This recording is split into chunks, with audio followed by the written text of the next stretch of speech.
Hey,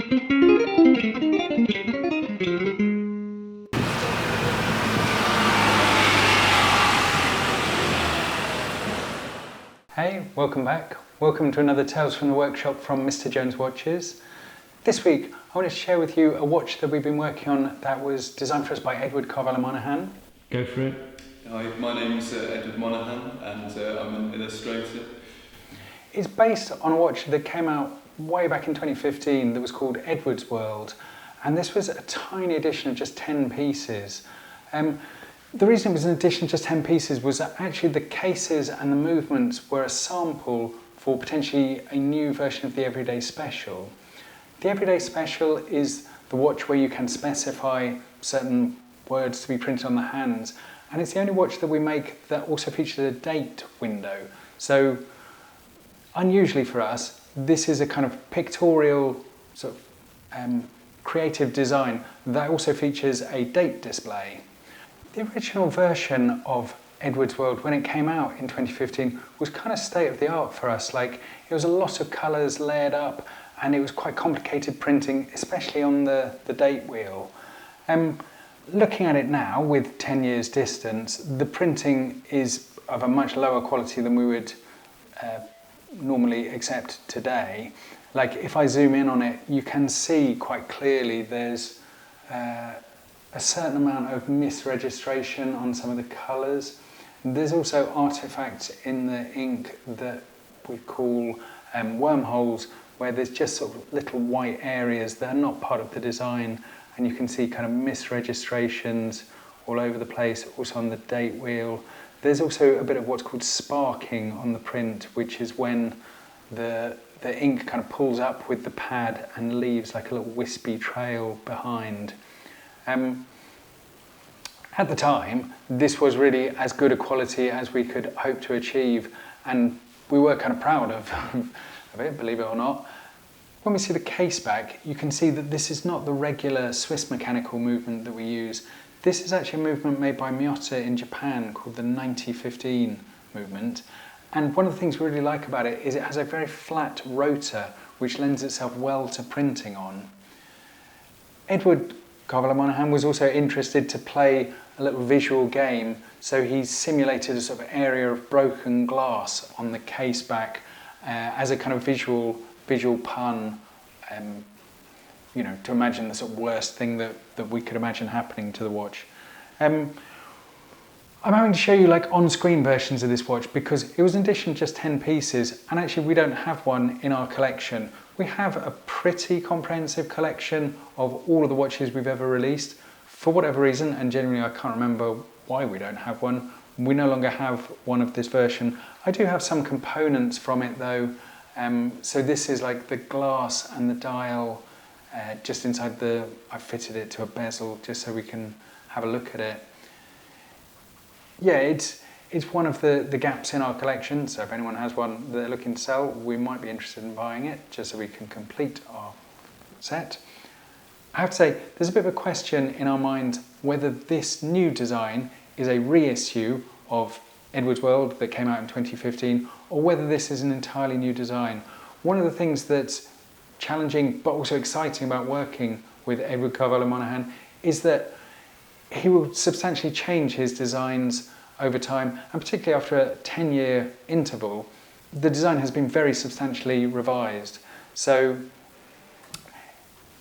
this is the new version of the artwork that he shared with us. This is not quite the final round, but one of the getting towards the final version of the design. So on the left, you can see the design for the front of the watch, and on the right, the design for the rotor and caseback glass. You can see there are sort of motifs that are consistent between the two. So for example, the kind of figure based on Rodin's Thinker at the top, but also the sort of chimney stacks belching smoke, and there's that element of sort of broken glass that was on the caseback originally and is now on the front. So if I just flick between them, you can see, yes, some of the elements are maintained, these sort of chimneys billowing smoke, and that sort of broken glass motif, and the Thinker, but you can see it's both much more detailed and I guess, richer as a design because Edward's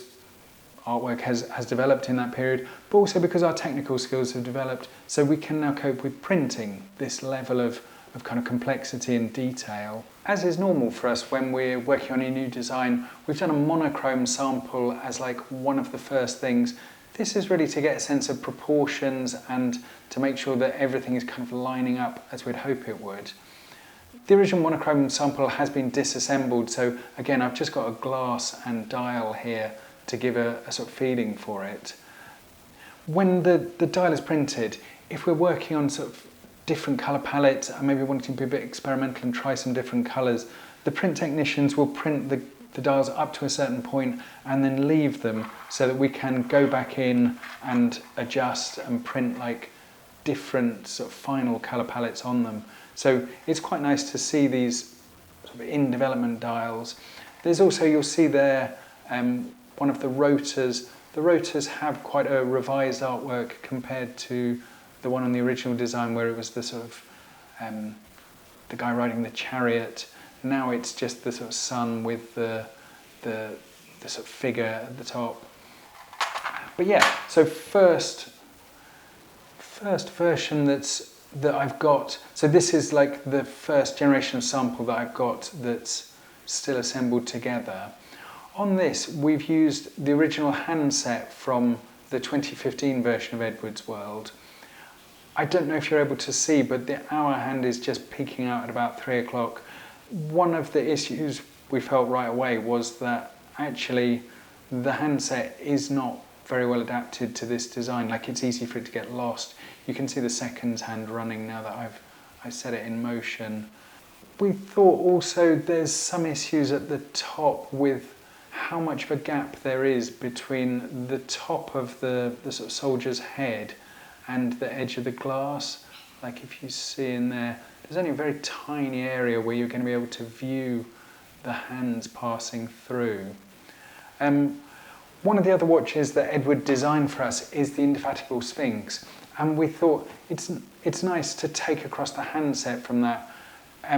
On his original artwork, he actually didn't specify a handset for it. For him, he was more interested in creating the sort of pictorial elements of the dial in glass and less fussed about the time-telling function of the watch. So this is the current round of sampling that we've got to. So on this one, we've revised the glass artwork, but only on a single colour version, and just to get a sense of if we've got a big enough gap or too large a gap at the top. So if I bring the hands around, like, what we're really looking at is how much clearance there is above the head and whether that's enough or too much.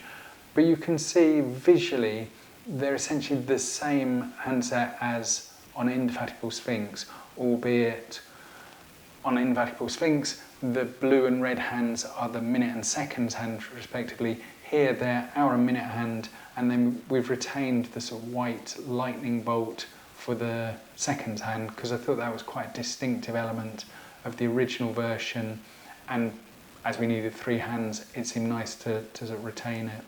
So yeah, we're working on this at the moment with just really nailing those kind of details on when it gets to 12 o'clock, just making sure that it's not totally obscuring the hands, and just making sure that they are visible and working as we want them to, because we want it to be obviously a functional timepiece and to be clear to read for people, as well as being like an exuberant flamboyant design with a ton of kind of pictorial and colour interest going on in there. You can see, so there's the rotor printing interacting with the sort of clouds that are printed on the caseback glass. It's just a really nice kind of element, so the sun as a sort of deity and then the clouds around them. The clouds we thought also is a sort of nice link back, I guess, to Sphinx, which has the kind of cloudy sky. So nice to have a sort of consistent motif running through. It's worth saying on the case, we had quite an unusual placement of the crown with a gap of a bit over 10 years, because it's a bit over 10 years since we originally drew this case up. I can't remember what the reason was, why we put the crown in this slightly unusual position. So this is like a new batch of cases that we've had made up for this new edition. And for whatever reason, in the factory when they were making the tooling for them, they've added a sort of dummy crown on the 3 o'clock side. It wasn't in the original drawing, but something about the sort of artifice of it works with Edward's strange, surreal artwork. So we decided to leave it, to run with it, and just have that as a curious, unexpected element. I mean, it's totally non-functional, like you can't pop it out or anything. It's just there as a sort of decorative element. As I say, we're kind of undecided. Is this a reissue or is this an entirely new design?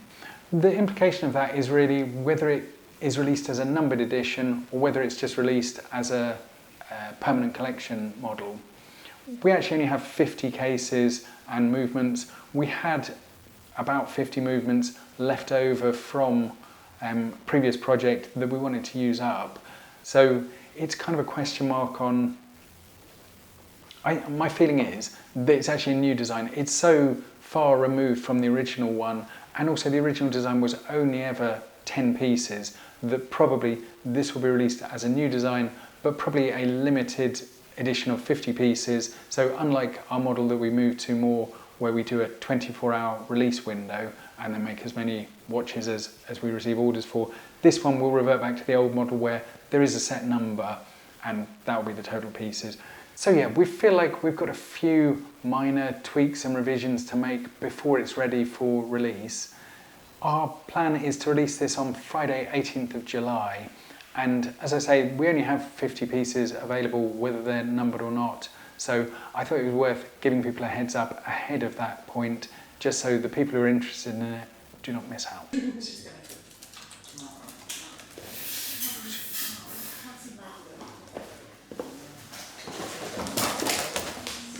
One of the nice things that we have at the Neal Street shop are sets of stickers that are free for anyone who comes in and asks for them.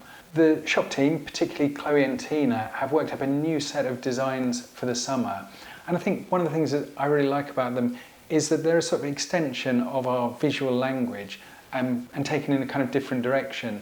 So you can see, I just scan through the sticker sheet, they've taken some of the motifs from the watches, like the number cruncher monster who's on his holidays there having his ice cream, or like the ghost from Night Howl who is pictured under the cherry blossom tree, or Stanley the Sausage Dog who's got the rubber duck from A Perfectly Useless Afternoon balancing on his head, or even the pig and the alien from Beam Me Up, who are on their sort of summer holidays together, enjoying the weather.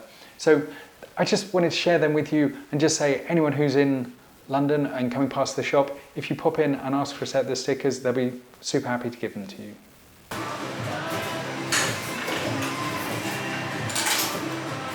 The other main thing that happened in the workshop this week was it was Stanley the Sausage Dog's 9th birthday. Stanley is a very important member of the Mr. Jones Watches team, and his input is much valued by everyone across the different departments. It makes such cute here. I know you're terrified of her.